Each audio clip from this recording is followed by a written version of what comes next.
When I left you last time, I was standing in a dark bathroom in Arizona, hundreds of miles from home, and a door had just clicked shut. I told myself it was nothing. I was wrong. The next morning, I noticed my phone. I had left it on the floor, charging face down exactly where I put it. Now it was on the table, unplugged. I told myself I must have moved it. I was drunk. It happens. But I knew. That night, Matt convinced me to drink again. Of course he did. We got back to the Airbnb between 1 and 2 a.m. Matt offered me the bed this time, said it was only fair. I didn't argue. I went to his room, dropped my bag, said goodnight, and shut the door. I didn't lock it. That was a mistake. I don't know what woke me up.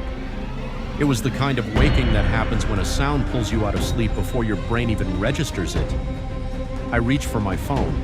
It was gone. The charging cord was still plugged into the wall, just dangling, no phone attached. I checked one side of the bed, then the other, and then I screamed. There on the floor, face down, completely still, was Matt. He looked up slowly, like he'd just been woken from a deep sleep. He said he was so blacked out he must have wandered in, remembered I was in the bed, and just crashed on the floor. But he was on the far side of the bed, the side furthest from the door. I accused him of taking my phone. He said check under the bed. Then he got on his knees, reached under, and pulled it out immediately, like he already knew exactly where it was. I looked at him, and I felt like I was looking at a stranger, because I was. I told him I'd go back to the couch. He insisted he would. I let him leave, I locked the door, and I lay there in the dark, staring at the ceiling. Then I fell asleep, and I wish, God, I wish that was the end of it. I woke up one final time that night, and I knew immediately why.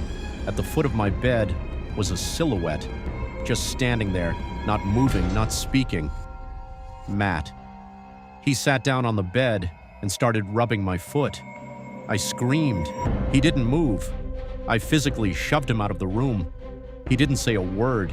He just sat on the couch, completely upright, and watched me pack my bags like a broken machine, like a creepy NPC. I called an Uber to the airport at 3 a.m. He didn't try to stop me. Later, I found a guy in an old photo on Matt's Instagram, someone who used to know him. I DM'd him. He replied in 10 minutes. Nah, guy's a freak, run away. He wasn't surprised by anything I told him. His final words? Guy should be in jail. I still don't know what he was trying to access on my phone. I probably never will. But I know this. The scariest monsters don't look like monsters. They look like Matt.